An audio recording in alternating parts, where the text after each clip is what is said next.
ప్రియమైన వాళ్ళరా, ప్రభు యేసుక్రీస్తు నామంలో ఈ ఉదయకాల సమయాన మీ అందరికీ నాకు హృదయపూర్వక వందనాలు తెలుపుకుంటున్నాను. ఈరోజంతా కూడా మీ చేయబడిన విషయాల్లో దేవుని హస్తము మీకు తోడయ్యుండి మీకు చేయాన్ని కలుగుచేయునుగాక. సామెతల గ్రంథము 23వ అధ్యాయము 26వ వచనం ఇలా సెలవిస్తుంది, నా కుమారుడా నీ హృదయమును నాకిమ్ము అనేటువంటి మాటను మనం అక్కడ గమనిస్తున్నాం. ప్రియమైన బిడ్డలారా, ఎందుకు దేవుడు మనకు హృదయాన్ని ఆయన కోరుకుంటున్నాడు, ఎందుకు ఆయన మన హృదయాన్ని అడుగుతున్నాడు అని మనం గమనించినట్లయితే, ప్రియమైన బిడ్డలారా, మన హృదయము అవిశ్వాసముతో నిండి ఉంది. కాబట్టి మన యొక్క జీవితంలో అవిశ్వాసము మన హృదయంలో ఉన్నంత వరకు మనం ఏ మేలు పొందుకోలేం. కాబట్టి మన యొక్క హృదయంలో ఉండేటువంటి అవిశ్వాసాన్ని తొలగించడానికి, మన హృదయాన్ని విశ్వాసము గల హృదయంగా మార్చడానికి ఆయన ఉదయకాల సమయంలో మనతో మాట్లాడుతున్నాడు. నా కుమారుడా నీ హృదయాన్ని నాకు ఇమ్ము అంటున్నాడు. ప్రియమైన బిడ్డలారా, 2వ రాజుల గ్రంథము 7వ అధ్యాయంలో ఒక సంఘటన మనకు చెప్పబడుతుందండి. 7వ అధ్యాయంలో మొదటి 2 వచనాలు చివరి 2 వచనాలు మనం చదివినట్లయితే అక్కడ ఎలీషా ప్రవక్త దేవుని యొక్క మాటను ప్రవచనంగా చెప్తున్నాడు. అంటే అక్కడ షమ్రోను పట్టణంలో భయంకరమైనటువంటి కరువు వచ్చింది ఆ రోజుల్లో. ఎలాంటి కరువు అంటే మామూలు కరువు కాదండి. అంటే కన్న తల్లి తన బిడ్డను చంపి వంట చేసుకుని తినేంత భయంకరమైనటువంటి కరువు. ఇలాంటి కరువును చరిత్రలో ఎక్కడ వినపడలేదు. కానీ పరిశుద్ధ గ్రంథకాలంలో అలాంటి పాత నిబంధన కాలంలో అలాంటి కరువులు వచ్చాయి. ఇప్పుడు ఆ కరువు నుండి తమను విడిపించమని ఎంతమంది దేవునికి మొరపెట్టుంటారో తెలియదని, ఇప్పుడు దేవుడు కూడా వారు తన ప్రజల యొక్క ప్రార్థన ఆయన ఆలకించి వారిని కనికరించి వారి మీద కనికరపడి తాము చేయబోయేటువంటి కార్యాన్ని తమ ప్రవక్త అయినటువంటి ఎలీషాకు బయలుపరుస్తున్నాడు. ఎలీషా, నువ్వు వెళ్ళి నా ప్రజలకు నా మాటను చెప్పు, రేపు నేను అద్భుతకరంగా వారి యొక్క కరువును తీర్చబోతున్నానని చెప్పు అని చెప్పి అంటున్నాడు. ఇప్పుడు ఈయన వెళ్ళి అక్కడ ప్రజలకు ఆయన మాట చెప్తున్నాడు. ప్రజలారా, దేవుని మాటను ఆలకించురి, రేపు ఈ సమయానికి మీ కరువు దేవుడు తీర్చబోతున్నాడు, మార్చబోతున్నాడు.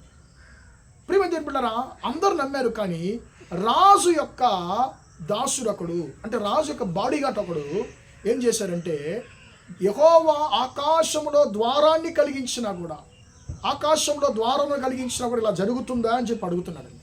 అప్పుడు ఈ ప్రవక్త అంటున్నాడు, నువ్వు దాన్ని చూస్తావు కానీ నువ్వు దాన్ని ఏం చేయవు, దాన్ని భుజించవు, అందులో నువ్వు భాగం పొందలేవు, దాన్ని నువ్వు రుచించలేవని చెప్పి అని అంటున్నాడు. ప్రియమైన ఆ ప్రకారమే దేవుడు అద్భుతకరంగా వారి యొక్క కరువుని తీర్చాడు. ఇప్పుడు ప్రజలందరూ వారికి భోజనం లేదు, ఇప్పుడు ధాన్యాలు రాజు యొక్క భవనంలో ఉన్నాయని చెప్పి వారి వెనపడి అందరూ వస్తున్నారు. ఎందుకంటే అంత భయంకరమైన కరువు. ఏ యొక్క బాడీగార్డ్ అయితే, అంటే ఏ యొక్క రాజు దాసుడైతే దేవుని నమ్మలేదు, ఆ దాసుడు అక్కడ ఆ కావిలి గాయడానికి రాజు ద్వారా నిలబెట్టబడుతున్నాడు. ప్రజలు ఆయన్ని నెట్టి తొక్కేశారు, చనిపోయాడు. ప్రియమైన బిడ్డలారా, అతడు ఏమైతే విత్తాడో అదే అతడు కోసుకున్నాడు. ఈ రోజుల్లో మన జీవితంలో మనం చాలా మేళ్ళ కొరకు ఎదురు చూస్తుంటాం, చాలా ఆశీర్వాదాల కొరకు మనం ప్రయాసపడుతుంటాం, ప్రార్థిస్తూ ఉంటామండి. కానీ మనం ఆశించేటువంటి మేలులు, మనం ఎదురు చూసేటువంటి అద్భుతాలు మనకు అసలు దొరకడం లేదు చాలాసార్లు. అరే ఎందుకబ్బా నా ప్రార్థన దేవుడు ఆలకించమని చెప్పి మనము చాలాసార్లు బాధపడుంటాం. సమస్య దేవుని దగ్గర లేదు, సమస్య ఎక్కడుందంటే మన హృదయంలో ఉంది. ఎందుకు మనం ఆశించేటువంటి మేలును మనం పొందుకోలేకపోతున్నామంటే మన హృదయము అవిశ్వాసంతో నిండి ఉంది. మన హృదయం అవిశ్వాసాన్ని ప్రతిఫలిస్తుంది, అవిశ్వాసాన్ని మాట్లాడుతుంది. కాబట్టి మనము దేవుని ద్వారా మనం మేలులు పొందుకోలేకపోతున్నాము, మనం ఆశించేటువంటి ఆశీర్వాదాలు పొందుకోలేకపోతున్నాము. కారణం ఏంటంటే మన హృదయం అవిశ్వాసంతో నిండి ఉంది. కాబట్టి మన హృదయంలో ఉన్నటువంటి అవిశ్వాసాన్ని తొలగించి విశ్వాసముతో మన హృదయాన్ని నింపడానికి ఈ ఉదయకాల సమయాన దేవుడు మన హృదయాన్ని అడుగుతున్నాడు. నా కుమారుడా, నా కుమార్తె, నీ హృదయాన్ని నాకిమ్ము.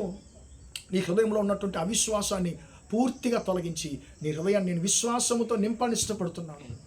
నువ్వు ఎన్నో ఆశీర్వాదాలు కొరకు నువ్వు అంగలారుస్తున్నావు కానీ పొందుకోలేకపోతున్న కారణం ఏంటంటే నీ హృదయం అవిశ్వాసంతో నిండి ఉంది. ఆ అవిశ్వాసాన్ని తొలగించడానికి, నీ హృదయాన్ని విశ్వాసముతో నింపడానికి నీ హృదయాన్ని ఒకసారి నా చేతికి ఇస్తావా అని చెప్పి దేవుడు అడుగుతున్నాడు. కాబట్టి ప్రియమైన దేవుని బిడ్డలారా, మనము మన హృదయాన్ని దేవునికి అప్పగిద్దాం, ప్రార్థన చేద్దాం. ప్రేమగల మా తండ్రి, దయగల దేవా, ఎంతవరకు తండ్రి ఈ మాటలు విన్న తండ్రి నీ బిడ్డలు మీరు దీవించండి, ఆశీర్వదించండి. నా కుమారుడా నీ హృదయాన్ని నాకు ఇవ్వు అని చెప్పి తండ్రి నువ్వు అడుగుతున్నావయ్యా. కారణము మన హృదయము అవిశ్వాసంతో నిండి ఉంది. కాబట్టి మేము ఏ మేళ్ళు పొందుకోలేకపోతున్నాం అనేది గ్రహించున్నావు.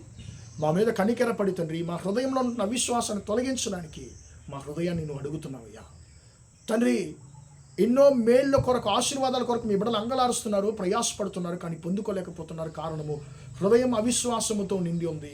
అవిశ్వాసాన్ని మాట్లాడుతున్న అవిశ్వాసాన్ని ప్రతిఫలిస్తుంది. కాబట్టి మేము మంచిని పొందుకోలేకపోతున్నాం అనేటువంటి రహస్యాన్ని మాకు బయలుపరిచిన కృపను బట్టి నీకు స్తోత్రం తండ్రి. ఈ మాటలు వించిన ప్రతి ఒక్కరి జీవితంలో ఉన్నటువంటి అలాంటి అవిశ్వాసమైన హృదయం తొలగిపోనుగాక. వారి హృదయము విశ్వాసము గల హృదయముగా ఇప్పుడే నూతనపరచబడిన కాక అని ప్రార్థిస్తున్నాను తండ్రి. ఈ రోజంతా కూడా మా సహోదరి చేసే అన్ని విషయాల్లో నీ హస్తం తోడుండి వారిని ఆశీర్వదించమని యేసయ్య నామంలో ప్రార్థించి అడిగి వేడుకొంచున్నాను తండ్రి.